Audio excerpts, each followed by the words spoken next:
Welcome to the Talking Book Voices, the podcast. Get ready to embark on the adventure with us as we dive into and celebrate the magic of the Texas Talking Book program.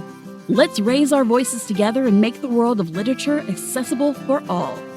The Texas Talking Book program is a division of the State Library and Archives Commission and serves as a regional library for the National Library Service for the Blind and Print Disabled, a division of the Library of Congress. The Talking Book program provides specialized library services to individuals who have a qualifying visual, physical, or reading disability, such as dyslexia. In each episode of the Talking Book Voices, we'll delve into the heart of the program, uncovering its history, sharing inspiring stories, and exploring the vast collection of materials it has to offer. We'll bring you the latest updates, interviews with program experts and patrons, and useful tips to make the most of this invaluable program for Texans and beyond. So whether you're an avid reader, someone who with a print disability seeking accessible materials, or just curious to learn about this great program, this podcast is made for you. Don't forget to visit us at www.texastalkingbooks.org for more information. So let's begin the Texas Talking Book Voices, a podcast by the Texas State Library and Archives Commission.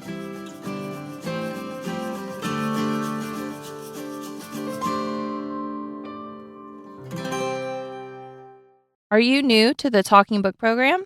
Been here a while but want to know more? Join us for a live Zoom meeting called TBP 101, where you will learn everything you need to know about TBP, our services, and all the cool things we offer. For more information, you can call us at 1-800-252-9605. Hello, TBP Voices listeners. My name is Kayleigh, and I'm a Reader's Advisory Librarian here at TBP. And my name is Laura Jean, and I've been a Reader's Advisory Librarian here at TBP for 10 years now, but I'm a fairly new patron. And you know, this is embarrassing, but honestly, I've been so busy with life stuff, I really don't know what I'd like to read for myself. Don't be embarrassed. That's perfectly understandable. Many new patrons haven't been able to read standard print for a while, so they haven't been able to read for fun either. Before we get to book suggestions, let's talk format. Format? Yeah, different people have different preferences regarding how they read a book. Do you prefer your reading material to be in large print, Braille, or audiobook format? That's a good question. Well, my Braille knowledge isn't really good enough at this point to attempt reading a book. And I guess it's odd, but if it's a nonfiction book, I want it in large print. But if it's fiction, either large print or an audio book could work, I guess.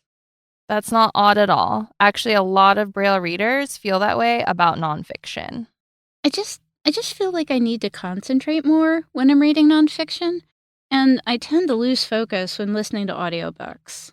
You know, that's pretty common among new patrons. Would you like some tips to help focus when you're listening to audiobooks? Oh, yeah, please. Well, the first most important thing is choosing the right book and narrator for you. I can certainly understand about choosing the right book, because if I'm not interested in reading it in large print, I'm really not going to want to listen to it on an audiobook. But does it really matter who reads it?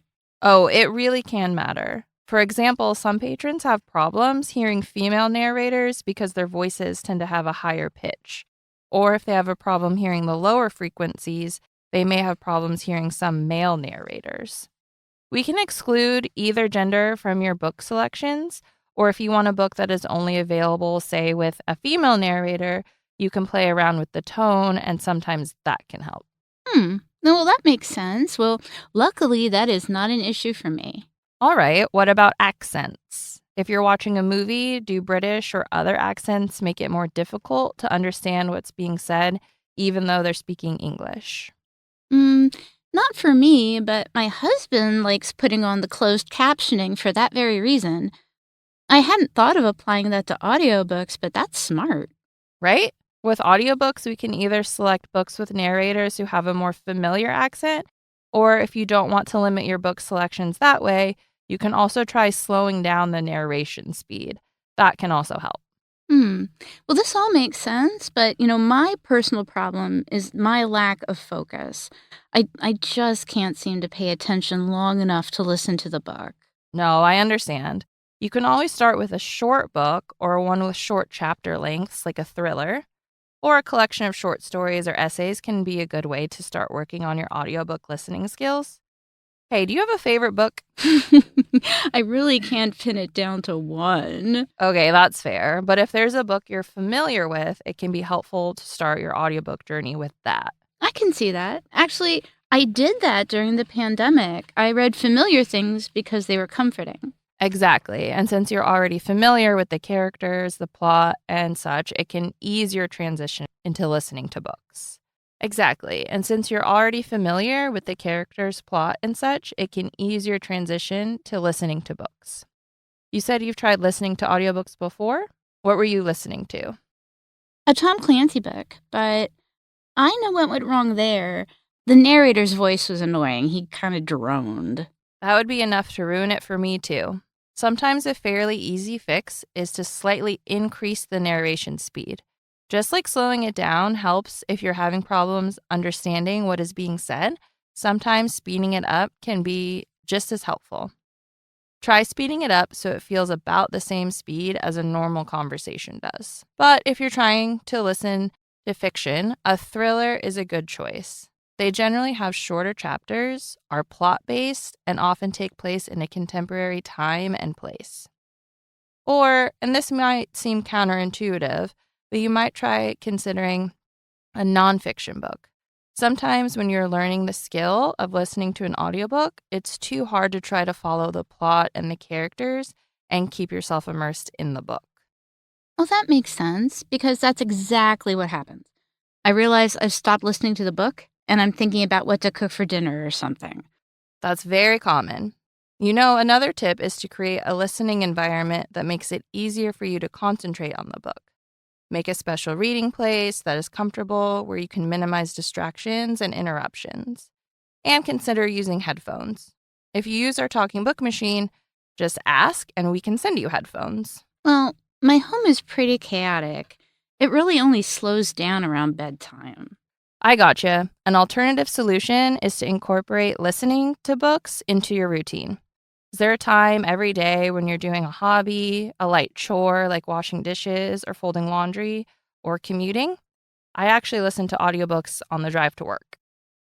Ooh, that would work for me. I hate exercising. It's so boring.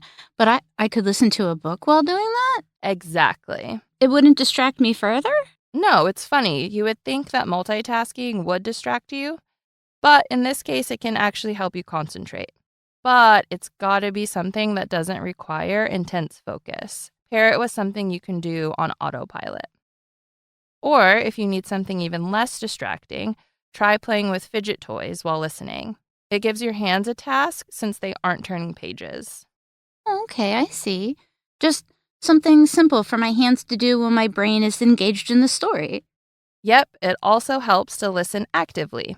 Engage with the story by visualizing the scenes, imagining the characters, and trying to connect with the book's themes. And finally, consider discussing the book with others, either with friends or family, or TBP has a bi-monthly adult book club you can attend. Ooh, that sounds like fun. But what if I don't like the book? If it's a book club selection, reading the book is never a requirement. And if it's a book you picked but just didn't like, there's absolutely nothing wrong with not finishing it. This is for fun. It's not homework. Life's too short to waste your time on books you don't enjoy. Oh, and as a new patron, you should also consider attending one of our TBP 101 sessions. You'll learn all about things like the book club and other programming, as well as the service in general. You've given me a lot of good tips for maximizing my audiobook listening satisfaction.